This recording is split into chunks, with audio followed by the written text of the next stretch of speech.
There's something you may have missed last week. There was a special election for the 71st House District in Connecticut, which covers Middlebury and a small part of Waterbury, to fill the seat left vacant by Anthony D'Amelio, who resigned last year to focus on his restaurant. Republican William Puzzio won, but what's surprising here is the margin of victory was a cakewalk for the GOP. Puzzio got 74% of the vote, winning easily over Democrat John Egan.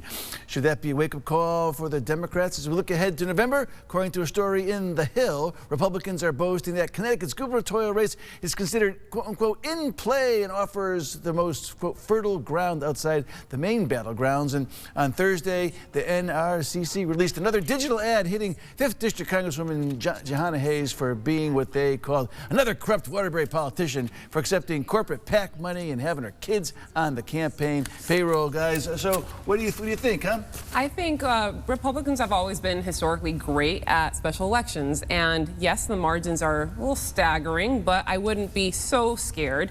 I think we bring it back home when it comes to the general election.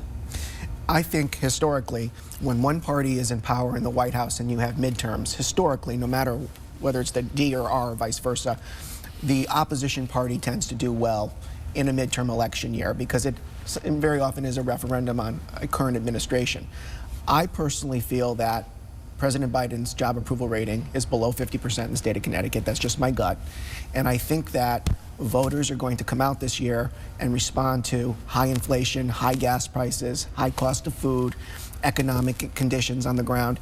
And I think it's going to be a good year for Republicans, not only in Connecticut, but nationwide. Whoa, good year. I was with you all the way to the good year part. Historically, yes, I would say political analysts will agree with you that midterms are a little more difficult. But I think when it comes to the voters, it really depends on Lamont and the governor's administration. If he holds steady with COVID, if he holds steady with work opportunities and his workforce development, then I think Democrats are going to be more than fine. And if he doesn't deal with this corruption the way he needs to deal with it, that's going to be a major issue in the campaign. He's dealing with it now, which is telling me as my political analyst that it's going to be great. so enthusiasm gap among the Democrats this time around?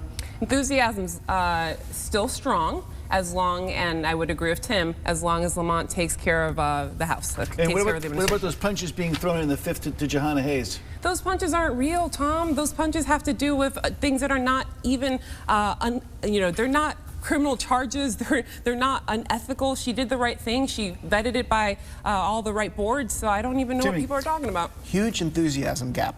And I will tell you that, getting back to how the governor is handling this investigation, you've got very well-respected political consultants on the Democratic side of the aisle that have publicly said that they don't like how this is being handled. That'd be your friend Roy. Yeah, and it needs to be nipped in the bud. And quite frankly, I think the governor's hands-off approach, in the sense that he let Stan Torti conduct a very narrow and limited investigation, and he's not taking action to discipline or remove other people that should be fired.